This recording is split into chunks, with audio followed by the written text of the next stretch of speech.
When Coach Rule says that the scheme against Minnesota was too vanilla, what is he talking about? I think he's referencing the fact that I didn't call the game as aggressively as I had planned. We started off pretty strong the first two drives, got into a decent rhythm, and then after that explosive run, that probably affected me more than it should, and it shouldn't. Every play has its own life. So what's going to happen on the next play is not about what has happened on the previous play. So kind of a what's next mentality. I've got to stick to the plan and say, regardless of what happened on the previous play, we still got to approach the game with an aggressive mentality. A little bit of a learning experience for, I think, all of us, but I don't disagree with that. Coach, 2 games in a row without takeaways. I mean, how big of an emphasis is that moving forward? I think it's an emphasis every week. You really get you get takeaways two ways through dominant contact on the body to the ball carrier. So whether it's a running back, a receiver, a tight end, knocking the hell out of them with dominant contact at or around the ball. And the second way is affecting and hitting the quarterback. So I have to do a better job of designing things and calling things that are going to do that. And I think the takeaways will come as we get that accomplished. So. They get the ball out pretty quick, Minnesota, right? They did. Realistic if you get a bunch of sacks? I don't know. I mean, I didn't really. They clearly had a plan to run the football, try to get us on our heels, and then when they did throw it, they threw it very quickly, or they threw screens. So, I think that's probably a plan that we may see moving forward, just because some of the multiplicity we provide you when you're throwing the ball. So, it's a good job by them to getting the ball out of the quarterback's hands. When we were playing man and we were playing zone and letting their players make plays, and that's up to me to make an adjustment, not just the next week, but within the game, seeing how they're attacking us and providing our players with better answers. Coach Rule said that there's been some problems defending those outside or mid zones to the boundary side.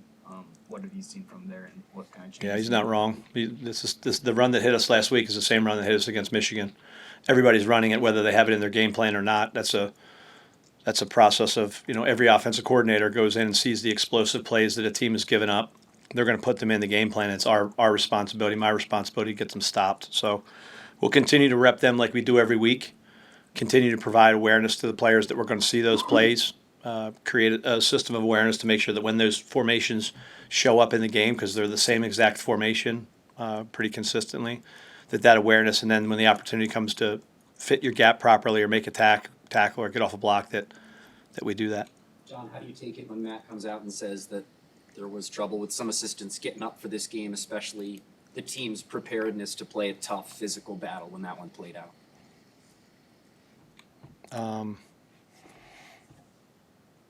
Can you say that again to make sure I understood your question appropriately? On Monday when we talked to Matt, he said that there were some assistants that said he was crowning Minnesota, and that when the game played out, when it take on kind of a tough physical tone, that Nebraska, that you guys were not ready to respond to that. What's your take on that? I think when it comes to it, I think our whole objective is to make sure that when a fight starts, that we're not counterpunchers, but we're people that are taking it to the other person. And when you taste the smell, you taste your own blood, that you fight back. I can only speak for myself, and there's never been a fight that I've been afraid to be a part of, or there's never been a fight that I'm not willing to participate in. So we've got to get that message across to our players better. I don't disagree with what Coach said, and it's our objective and our responsibility to carry out that message and make sure those things don't happen again. How do you see young guys like Donovan and Rex responding to the good and bad that comes within a season of playing as much as they are as redshirt freshmen? Yeah, there's quite a few of those guys, and I think that when we talk to them, I think that they build their book based on their life experiences, and you build your book based on your football experiences, right? So the more you experience the good things, the more you experience bad things, the more you experience just getting the reps in the games. And had that conversation actually specifically yesterday with Donnie, and that you have to just start to realize, okay, why don't you take a look at all of your snaps this year, and what routes are you getting? Come back to me, and what routes have you been seeing? You're not seeing a total route tree. He's seeing go balls. He's seeing shallows. That's pretty consistently what he's seeing. So just what is the indicators you have pre-snap? That's the benefit of having a system where you have a boundary corner and a field corner, because the field corner will see totally different routes and totally different players than the boundary corner. Same thing kind of with Rex. Same thing with Will. Same thing with Vincent Shavers. A lot of these guys, they're either in their first or second year. That comes with experience. That's why a lot of times old teams are better than young teams, just because they've experienced a lot more. They've been around the culture a lot more. But that's a valid question.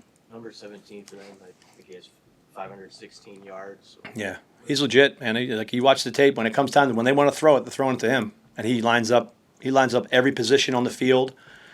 He's strong. He's competitive as hell. His quarterback knows where he is. He doesn't shrink in big moments on big stages, whether he's playing at Penn State or whether he's playing whoever else they've may played. So he's a really good player. Reminds me a lot of Eric Decker when I coached at Minnesota years ago, who ended up going into the pros and just being a tough, competitive, when the money's on the line, going to make a play on the ball. So that's a great challenge when you combine the way they want to run the football and their identity there. They're put you in a lot of coverage situations where you're going to have to win one-on-one against that kid, which he's a legit dude. Coach, you were in the Big Ten, obviously a long time ago before you came back. How much has the depth improved of this conference? When you just look at the teams and the quality of teams, or Northwestern, UCLA, whoever it is. Yeah, it's tough for me to kind of compare it so long ago, but yes, when you look at there's definitely parity in this league, and that's kind of, I think, probably going back to your question in the back when it refers to Coach Rule's comment about whether or not we were ready. Every week is going to be like this. Every week is, going to be a fight where two teams, it's going to be about who plays better and who comes and plays more physical and is more aggressive and executes harder and plays harder, and just that's the identity of this league. It always has been. When you say what's Big Ten football like, it's lining up and stopping the run, defending the run, running the football, and in these types of environments. So, I think whether it's this week against Northwestern, next week against our next opponent, they're all going to be the same, and they're all going to be, I think, tightly contested battles. That you feel like that loss and the way that you guys played has dialed the team in a little bit differently this week? That's our responsibility. That's our job as coaches, is that, when you're a process program like we are, and, that game's over, but there's things to be learned from that game, and making sure that if and when we did get away from the process of, playing physical, playing fast, knowing and executing your job and then doing it for each other, that's where we fall back on. And I think that the players understand the urgency, not just based on the results, because it's really not even about that. It's about how we play each and every week, and the results will take care of itself. And that message communicated by the head coach to us is not just to the players, but it's to me, it's to us. Sometimes as an assistant coach, you can get wrapped up into what the score is or what's going on in the game, and we just got to freaking play every play like our hair's on fire and let somebody else worry about the score. How'd you assess the tackling in that game? Yeah, there was too many times where I know it was brought to my attention that Coach Rule made the comment about us diving on the ground, and we were doing that. And we don't teach low target tackling. Some teams do. We teach basically you run through the near hip, body on body, chest on chest, run through your target, take the extra steps. So when we started doing that, that was something we were trying to get corrected on the sideline. Just that's not what we want to do. We want to be able to run through our targets and get population to the football. So that's an area that Matt talked about. We address. We tackle every week on Tuesday and Thursday. Tuesday and Wednesday, excuse me. We'll continue to do that. Guys are running around there thudding today, but you get in the game and it's a live tackle. You gotta do it. How much in a game like that, if anything at all, gets thrown off when you're expected to have Shavers and then he can only give you 7 snaps because of Yeah, you've got to play. It's a next man up mentality. I honestly didn't even realize Vincent wasn't available until later on in the game. You get so wrapped up in calling the game, and whoever's out there, they've got to execute the assignments and do their jobs. So Vincent's definitely a core quality player for us that's made a lot of big plays, and we always want him out there. But there's plenty of good players on our team. They've got to step up and fill that void. What was it about that long run that made you want to be less aggressive after it happened? I think it might go back to the analogy of, you get in a fight and you get punched in the face and you realize, like, I just didn't fight back. I didn't punch back like I normally would in real life. So I think what has to happen is you've got to realize that play's over with, and you got to move on and respond with aggressive mentality, not with a sheepish mentality. And we talk about it all the time. Sometimes you're not a sheep, but you have sheep moments, and I think it's a matter of understanding that if bad shit happens to you, then you just you know, that's over with and you got to move on. Hey, Coach, did you guys put Guthrie in a black shirt now? Is he? He is, yes. What has he done just the last month, kind of stepping in for Malcolm? Kind of playing a big role for you guys? Yeah, I mean, he hasn't stepped in for Malcolm. Sierra's has stepped in for Malcolm. You know, Rex just won the position. He came in and through training camp, like I think guys asked me last time I was up here, maybe last spring, last fall, just slowly but surely he's put some stuff together. You know, Rex is a physical kid. He's not afraid. He'll tackle you. He'll come up. He had a couple times he dove on the ground, but he also has plenty of times where he's hitting the guys in the face. He's running through and being physical. And as a redshirt freshman to play like he's played, I would say he's, you know, playing to the standard. But I think it's still a really bright future for him. So he'll just get more comfortable.